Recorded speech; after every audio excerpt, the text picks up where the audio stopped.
దయచేసి ఈ వీడియోని కనీసం 5 మందికి షేర్ చేయండి. కామెంట్ బాక్స్ ని జై శ్రీరామ్ అనే నామంతో నింపేయండి. ఈ వీడియో ప్రతి ఒక్కరికి చేరాలి. మనం మరో పురాతన బావిని రక్షించాం. నిజంగా నాకు చాలా ఆనందంగా ఉంది. మన పురాతన బావిని చెత్తతో నింపేశారు. శుభ్రం చేసి మళ్ళీ మునపటి వైభవానికి తీసుకొని వద్దాం రండి అని ఒక వీడియో ద్వారా పిలుపునిచ్చా. ఆ వీడియో చూసి ఈ బావిని శుభ్రం చేయడానికి వందల మంది కదిలి వచ్చారు. వాళ్లకు ఉన్న పనులన్నీ పక్కన పెట్టేసి ఈ కార్యక్రమంలో పాల్గొన్నారు. ఒళ్లంతా చెమటతో తడుస్తున్న దుమ్మును బురదను లెక్క చేయకుండా, వాసన వస్తున్నా భరిస్తూ, విశ్రాంతి అనేదే లేకుండా శ్రమించి ఈ బావిని నీళ్లతో కడిగి పసుపు కుంకుమలతో అలంకరించి ఇన్ని రోజులు ఇలా చెత్తతో నిండి ఉన్న బావిని ఇంత అందంగా మార్చేశారు. అసలు ఈ బావిలోకి చెత్త ఎలా వస్తుందంటే, ఈ బావి పైన ఉన్న ఆంజనేయ స్వామి వారిని దర్శించుకోవడానికి వచ్చే భక్తులు వారి వెంట తెచ్చుకున్న టెంకాయలు, పసుపు కుంకుమ కవర్లు, పూలదండలు, ఇస్తరాకులు అన్ని ఈ బావిలోనే వేసి వెళ్తున్నారంట. ఈ బావిలో ఇంతకాలం చెత్త వేసిన వారికే చెప్తున్నా, పాపాలు తొలగి పుణ్యం లభించాలని మీరు గుడికి వస్తుంటారు. కానీ ఏ లాభం? గుడి దగ్గరికి వచ్చి ఇలా చెత్త వేసి మళ్ళీ పెద్ద పాపాన్ని మూటగట్టుకొని వెళ్తున్నారు. మన సంస్కృతి గురించి గొప్పగా చెప్పుకుంటాం, కానీ అదే సంస్కృతికి చిహ్నాలైన కట్టడాలను మాత్రం ఇలా చెత్తతో నింపేస్తున్నాం. ఇది ఆంజనేయ స్వామి వారు ఆజ్ఞాపించడం వల్ల జరిగిన కార్యక్రమం. దయచేసి ఇకపై ఇందులో చెత్త వేయకండి. మన పురాతన కట్టడాలు కేవలం రాళ్లతో నిర్మితమైనవి మాత్రమే కావు. ఇవి మన పూర్వీకుల విశేషమైన కళను, శిల్ప నైపుణ్యాన్ని,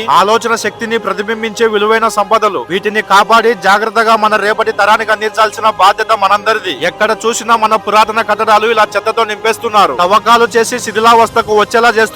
మనం ఇలానే నిర్లక్ష్యం వహిస్తే ఇంకొన్ని సంవత్సరాల్లో ఇలాంటి కట్టడాలు చూద్దామని వెతికినా కనిపించవు. ఇప్పటికే చాలా కట్టడాలు మనల్ని వదిలి వెళ్లిపోయాయి. దయచేసి ఇకనైనా మేల్కోండి. ఊరికే ఈ వీడియో చూసి వెళ్లిపోకుండా, మీ ఊరిలో మన పురాతన కట్టడం చెత్తతో నిండి శిథిలావస్థకు చేరుకొని ఉంటే వెంటనే మన పురాతన కట్టడాన్ని కాపాడుకుందాం రండి అని వీడియో తీసి సోషల్ మీడియాలో అప్లోడ్ చేయండి. నాకు ఆ వీడియోని షేర్ చేయండి. మా పూర్వ సంపద రక్షక సేన టీం మీకు సపోర్ట్ గా నిలబడుతుంది. చాలా కట్టడాలు మన సహాయం కోసం ఎదురు చూస్తున్నాయి. ఎవరో వస్తారు, ఏదో చేస్తారు అని ఎదురు చూస్తూ కూర్చుంటే ఇవి ఇంకా దాడులకు గురై శిథిలావస్థకు చేరి కనుమరుగైపోతాయి. ప్రస్తుతం మన ఆలయాలపై దాడులు జరుగుతున్నాయి. వ్యూస్ కోసం సోషల్ మీడియాలో మన దేవుళ్ళ గురించి పిచ్చి పిచ్చిగా వాగుతున్నారు. అయినా మనం నిర్లక్ష్యంగానే ఉంటున్నాం. ఇప్పుడు నాకెందుకులే అని మౌనంగా ఉన్నామంటే గుర్తు పెట్టుకో, ఇంకొన్ని రోజుల్లో నీ ఇంటిని కూల్చేసే వరకు వస్తుంది పరిస్థితి. ఇక మేల్కోండి సోదరా. ఇప్పుడు ప్రతి ఒక్కరూ ఛత్రపతి శివాజీ మహారాజ్, సంభాజీ మహారాజ్ గా మారాల్సిన సమయం ఇది. ఈ బావి నంద్యాల జిల్లాలోని ప్యాపిలి మండలంలో ఉంది. చివరిగా ఈ బావిని శుభ్రం చేయడానికి ఎంతో దూరం నుండి ప్రయాణించి వచ్చిన వారికి, అలాగే ప్యాపిలి గ్రామస్తులకు, ఇంకా ఇక్కడ ఎంతో శ్రమించి టిఫిన్ మరియు భోజనాలు ఏర్పాటు చేసి ఇక్కడ మాకు కావాల్సిన సౌకర్యాలన్నీ కూడా చూసుకున్న ఈ కుటుంబానికి ప్రతి ఒక్కరికి పాదాభివందనం. జై శ్రీరామ్.